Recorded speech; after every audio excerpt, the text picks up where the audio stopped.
Good to see you again. Yes?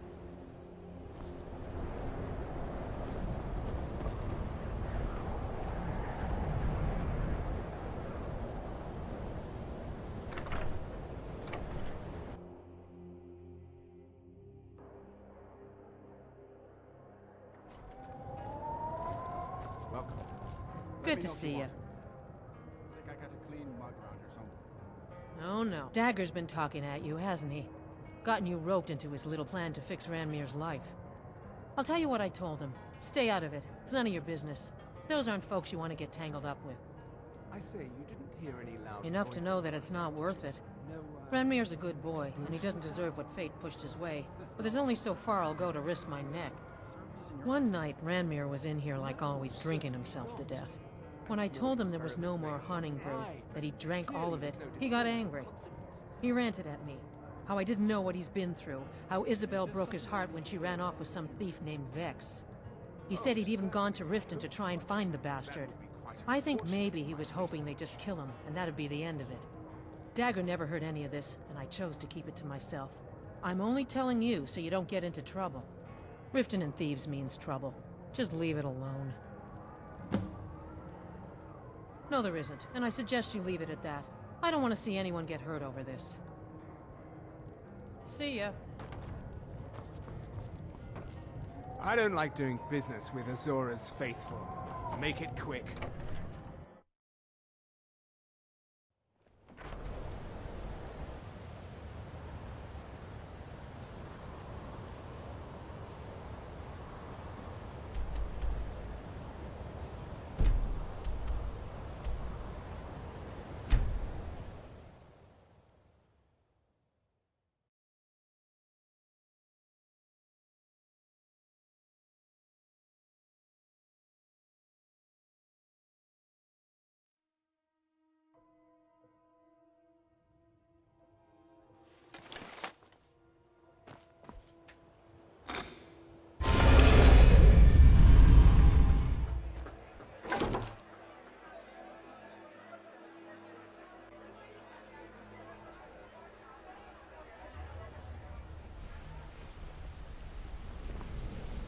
Hey, let's talk a second.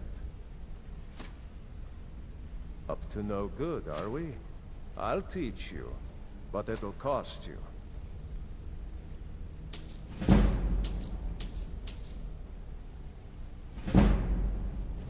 It was on a job a few years back. It was supposed to be a simple burglary on a house in Windhelm. I was working with Vex, and we got inside with no trouble. We found the loot, and made our way out.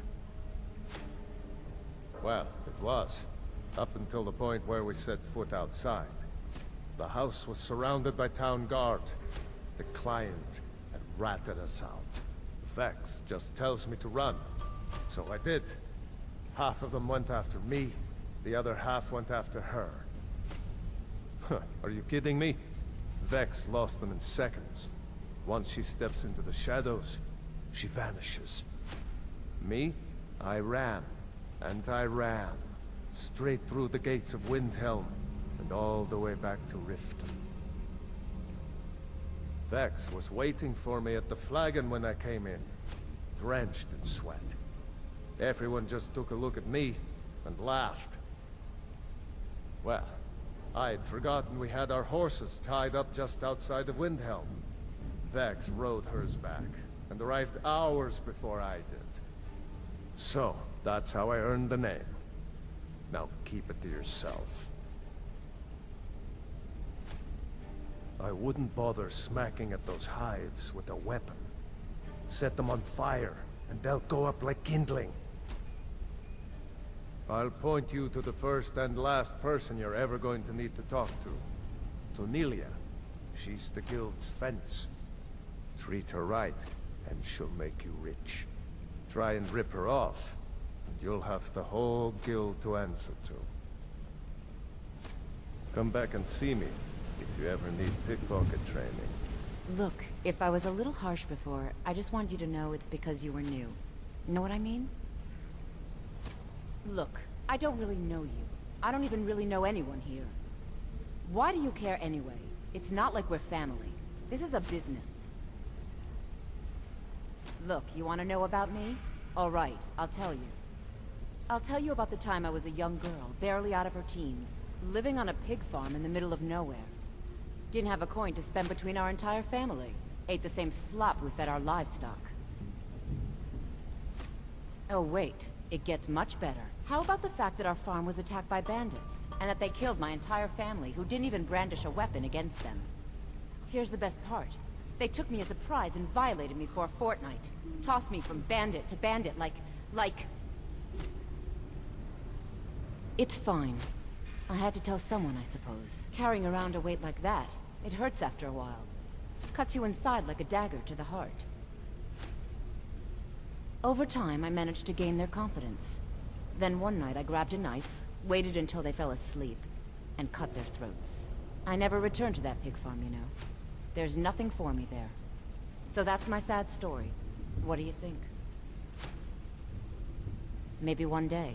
Just not today. I hope we bump into each other again. Yes? I've never seen anyone with skills like yours. I just wanted to let you know that if you need anything, you can talk to me. Anything for you? Or more to the point? My father told me he found me as a young boy in the wreckage of a ship that sank off of the coast near Solitude. All he found in my pocket was a tiny smooth stone inscribed with some sort of strange runes. No one does. I've even taken the damn thing to the College of Winterhold. I must have spent every last coin I've made with the guild trying to find out what it means. Perhaps they could be nonsense, inane scribbles done by someone in idle boredom. But if not, if they actually mean something, they might tell me where I'm from, what ship I was on, everything. Actually, the fisherman who found me, the man I call my father, gave it to me. Thought it was fitting, I suppose. I never changed it because it never felt right to do so. I appreciate that. Be seeing you. Want to talk? Go ahead. Hey! I want to talk to you. Now. I joined up with them maybe 10 years ago. Small clan, maybe 20 men. We'd raid villages, rob caravans. But it was always about the killing for them. Don't get me wrong. The first few years with that clan were some of the best years of my life. All the food I could eat, all the wine I could drink, and all the women I could bed. We raided a caravan one spring. I think it was a few wagons with some farmers moving to a new village. They didn't put up much of a fight. All that was left were the women and children. Then the leader of our clan, Garthek, he ordered us to kill the rest. No, we usually let them go. I refused to do it, and Garthek ordered the clan to kill me as well. Luckily, I had made some friends with the clan who immediately sided with me. We tore each other to pieces.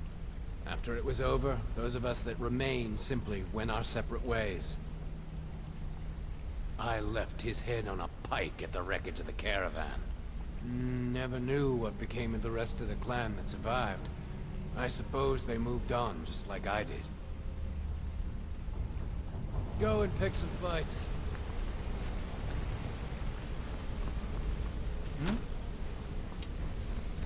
Well, hey there. What can Sapphire... Ah, you made it. Good to see you, my friend. I'll never forget how you saved my life from those Thalmor maniacs. I think you're all right. In fact, I'm kind of impressed how well you're doing around here. Just keep it between us, okay? Pull up a chair, my friend. This is quite a tale. When I started out in this business, I wasn't really interested in the guild or being a thief. I didn't mean to imply I was earning an honest living either. With my lock-picking aptitude, I was a natural at jailbreaking. I made a great deal of gold doing it, too. It's where a client pays you to get arrested, and you get thrown into a prison for the express purpose of breaking out. Usually it's to free someone the client cares about, and sometimes to... well, to kill someone on their behalf. Either way, the trick was in the escape. That's where my strengths came in handy. Well, as a jailbreaker, you work alone. No guild to back you up. I do jobs for the Thieves Guild and the Dark Brotherhood, but if things didn't go as planned, I was on my own. And the last jailbreak I attempted failed. I was imprisoned in High Rock for 3 years before they let me go. After that, I promised myself I'd never do it again. I don't know. I think I realized that out in the world, my skills would bring me more wealth as a thief, rather than an assassin. Killing someone in a jail is much easier than what the Dark Brotherhood deals with. I guess I wanted to play it safe. I already knew Delvin. I asked if I could join up, and that was that. I'm sure we'll speak again. Don't you have better things to do than disturb me? I'd like to know why you're wasting time asking about it when you should already be on your way. I'm watching you.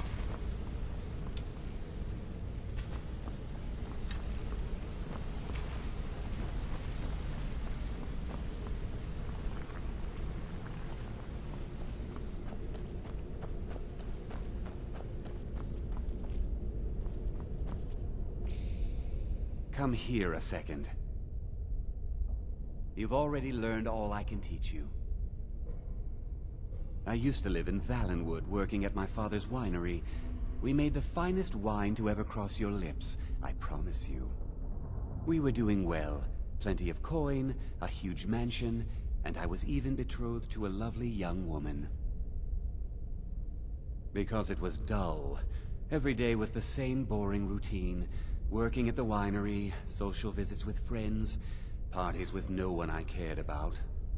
I just wanted a little excitement, something dangerous. I hooked up with a guild in Valenwood. I think they called themselves the Silver Crescents. Spent quite a few years doing jobs for them. Made a lot of coin, but I didn't care. I didn't really need it. I was running with them because it fit. Made me feel alive. Well, after a while, my father caught on to what I was doing. He confronted me one night and gave me a choice. Either leave Valenwood, or he'd have me thrown into jail. Gave me a day to say my goodbyes to everyone. I ended up in Skyrim thanks to a contact I'd made when I was with the Crescents. Good old Delvin. He introduced me to Gallus, and that was it. I've been here ever since. And you know what? Despite what I left behind, I don't regret it one bit. The honey they collect on that hunk of rock goes into making Blackbriar mead, just about the best tasting mead in all of Skyrim.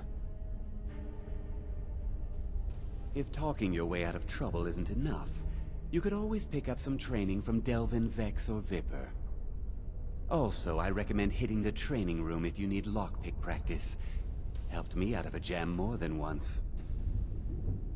Come find me if you need more marksman training. Greetings. There are very strong personalities in the guild. Knives prefers this, so that he may operate unnoticed. Vex, Sapphire, and Tonelia remind Knives of the Pamar rat. Loyal, but fearsome. Delvin and Viper love to talk, while Vigel and Brynjolf are eager to listen. Dirge and Thrin are the muscle, and they will not hesitate to flex. Rune's past is a curiosity, but one that seems to have no answer. Cynric has been with the guild longer than most, yet he lacks the qualities to lead. If there is one it should avoid, it is the Bosmer, Nirun. That one is more spoiled than Sibi Blackbriar. His palate is used to fine cheeses and wines, and complains that everything here tastes like cat urine. Knives might have something to do with that. Knives does not like complainers, nor does he enjoy losing a bet. Knives did not part from his childhood on good terms, and was forced to flee. Senchal to the south promised good loot, but the Tenmar forest is unforgiving to those who are not seasoned warriors. So he went north, roaming the savannas and playing the role of common burglar. North he continued to travel, a stranger in strange lands. He had followed the water until he reached the Imperial City. There, the pockets were stingy, and the locks highly irritable. They grew angry at the slightest touch, and Knives wondered if he should return to Elsweyr, where every lock knew his name. That was when Bandar smiled upon him and granted him another path. Knives found a book labeled Shadow Marks, and it made promises of easy loot. Even its eyes fails it. Has it not noticed the marks carved onto the door frames? The Shadow Mark allows thieves to speak through time and communicate what lies behind each door. Knives' ears can tell him the future, but they cannot hear the past. These shadow marks, they tell him a bit of both. True, they say the Khajiit are born into the guild. Knives thinks he was born an assassin, raised a prowler, and adopted by thieves.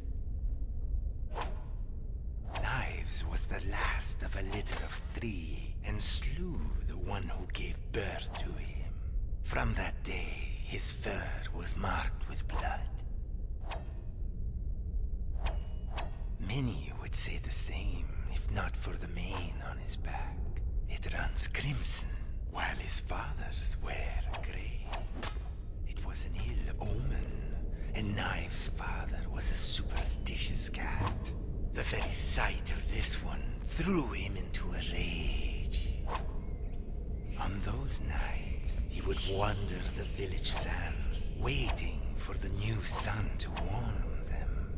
He was drawn to the back alleys and the aroma of the moon.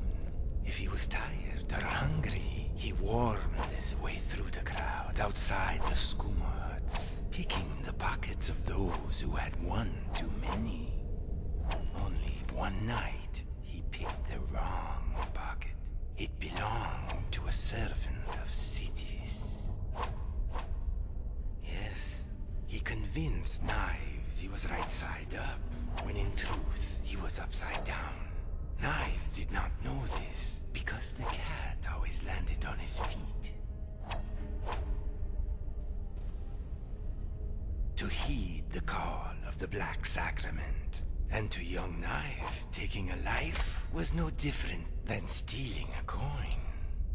Young Knives was eager to please his mentor, so he killed without remorse. He would have kept killing if Razir paid him what he was worth. Some say Knives should not have betrayed Razir, but it was Knives who was betrayed first. But why kill him? Well, it was easier for Knives to murder his mentor than to tell him no.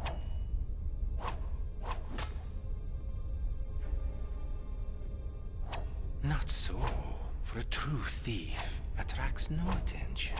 Knives sought out Delvin and used the shadow marks to guide him. There was one mark of great interest to Knives. 2 circles intersecting a diamond. The mark of the protected. Knives found such a mark on the barrel of a house near Solitude.